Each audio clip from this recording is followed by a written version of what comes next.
Bismillahirrahmanirrahim. Assalamualaikum warahmatullahi wabarakatuh. Alhamdulillah wassalatu wassalamu ala khairi khalqillah wa nuri arsyillahi wa bahri ilmillahi sayyidina wa syafi'ina wa maulana Muhammad ibn Abdullah wa alihi wa sahbihi wa man tabi'ahu wa wala.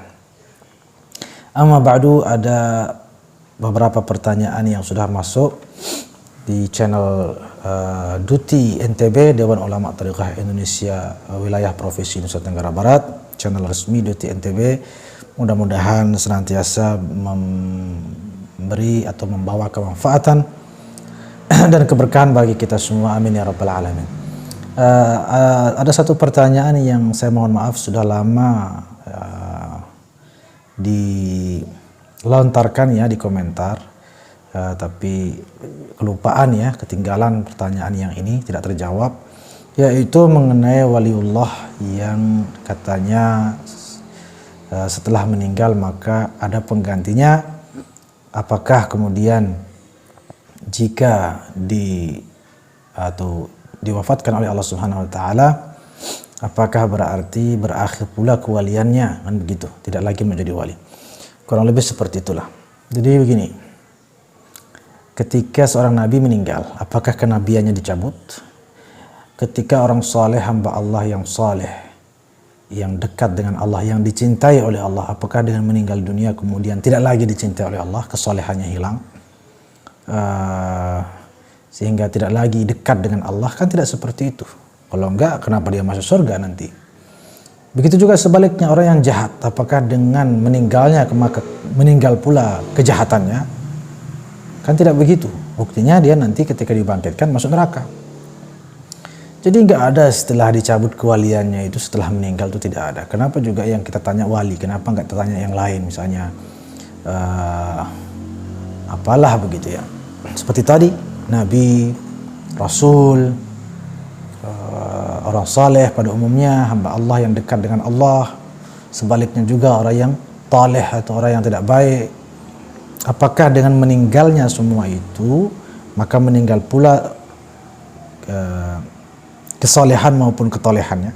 Tidak lagi dia dekat dengan Allah, atau tidak lagi orang yang jahat atau yang zalim atau orang yang suka bermaksiat, dengan meninggal dia tidak lagi jauh dari Allah, malah menjadi dekat?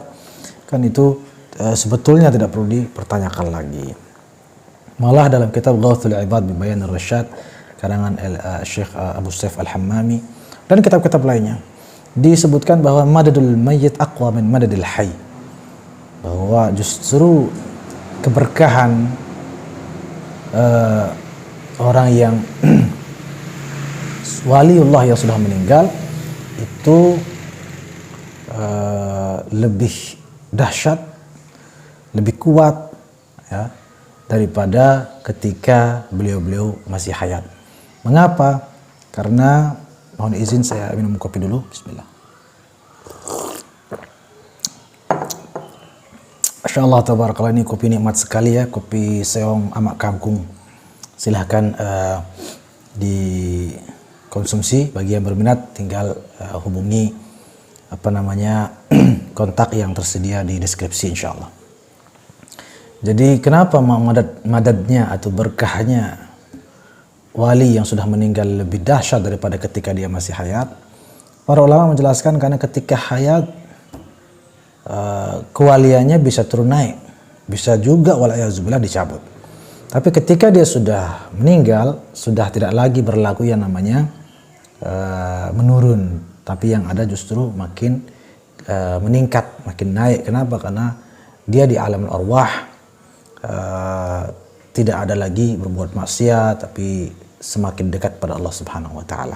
Sudah rafiqul a'la, berkumpul bersama para wali, para nabi yang lainnya dan seterusnya.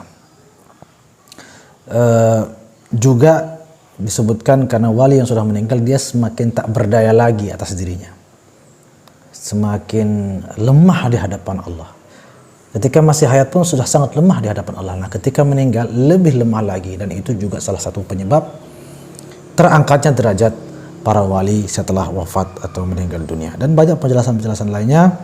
Karena waktu terbatas, ada pertanyaan selanjutnya, yaitu mengenai Thariqah Qadiriyah wa Naqsyabandiyah, apakah mu'tabarah ya? Kurang lebih seperti itu pertanyaannya.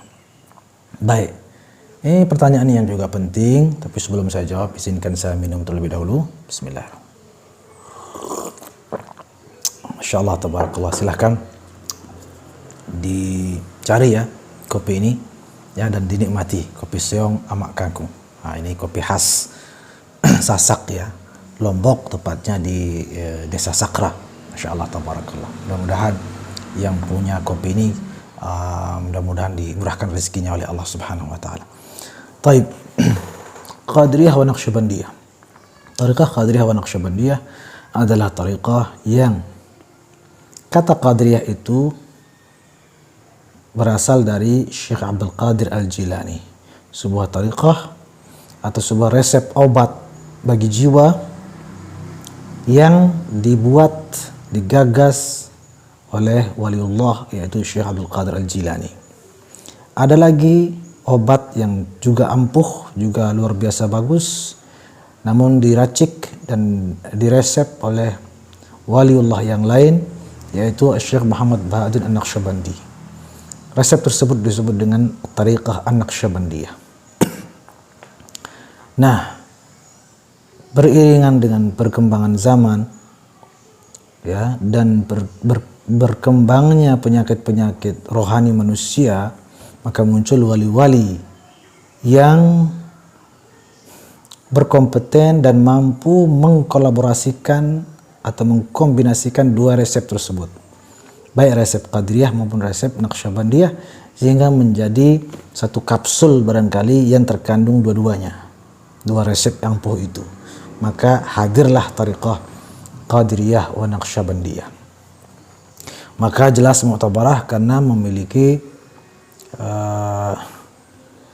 silsilah yang jelas dan dihadirkan melalui proses yang ditempuh oleh para spesialis yang tidak diragukan lagi, yang memang spesialis di bidangnya, yaitu di bidang zikir, di bidang tariqah, di bidang penyucian jiwa itu sendiri.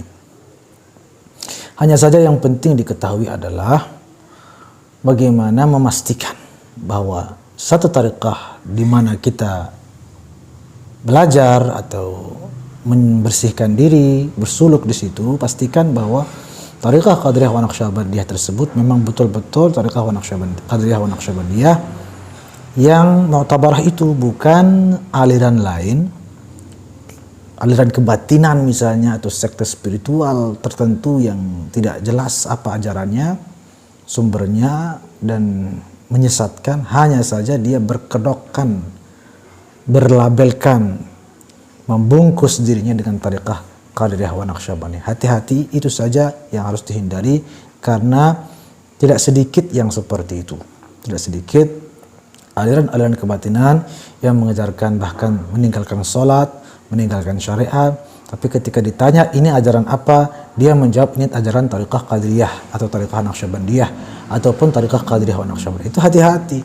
Syekh Abdul Qadir Al-Jilani, Syekh Muhammad Bahaduddin An-Naqsyabandi tidak pernah, ini para pencetusnya sendiri, para imam besarnya dua tariqah itu sendiri, tidak pernah mengajarkan seperti itu. Kok bisa Anda mengajarkan seperti itu lalu menyebutkan bahwa Anda mengajarkan tariqah Qadiriyah wa Naqsyabandiyah? Makanya yang dicari silsilahnya. Kalau tidak ada silsilahnya, wajar Anda tidak tersambung keilmuan Anda sampai kepada wali-wali besar tersebut. Wajar ilmu Anda berbeda jauh dari ilmu yang diajarkan oleh beliau-beliau. Karena itu ada namanya duti, ada namanya jatman, ada namanya jatmi ya untuk di Indonesia ya. Ada lembaga-lembaga yang memang berwenang dan dapat dipercaya dalam menuntun kita ke tariqah mana yang mu'tabarah, tariqah mana yang tidak mu'tabarah agar dihindari. Sehingga perlu juga kita berkonsultasi dengan tokoh-tokoh yang memang yang berada di lembaga-lembaga tersebut. Mudah-mudahan Allah Subhanahu wa taala membersihkan hati kita melalui tariqah-tariqah mu'tabarah yang tidak lain merupakan resep yang luar biasa jitu dan ampuh, karena langsung diracik oleh orang-orang yang sangat dekat dengan Allah, yang tidak diragukan lagi kewalian dan kemursyidannya. Mudah-mudahan kita senantiasa berada di jalan orang-orang saleh. Ihdinas siratal mustaqim. Ya Allah, berikanlah kami petunjuk kepada siratal mustaqim, di mana siratal mustaqim itu adalah siratal ladzina an'amta alaihim, adalah sirat atau jalannya orang-orang yang diberi nikmat oleh Allah. Siapakah yang diberi nikmat oleh Allah? Ulaika ma'al ladzina an'ama Allahu alaihim minan nabiyyin was-siddiqin wasyuhada was-salihin wa hasuna ulaika rafiqa. Mereka yang dapat nikmat dari Allah adalah mereka para nabi, para rasul, para wali, para siddiqin, para syuhada, yang artinya apabila kita bersama beliau-beliau menempuh jalan-jalan yang telah beliau bentangkan, itulah tariqah-tariqah beliau-beliau, maka itu artinya kita sudah otomatis berada di siratal mustaqim. Jangan heran Allah mengatakan ittaqullah wa kunu ma'as sadiqin. Bertakwalah kepada Allah dan jangan lupa senantiasa bersama orang-orang saleh, para aulia Allah, orang-orang yang sadiqin dalam membimbing kita bersuluk menuju Allah Subhanahu wa taala. Amin amin ya rabbal alamin. Mudah-mudahan ada manfaatnya. Terima kasih. Wassalamualaikum warahmatullahi wabarakatuh.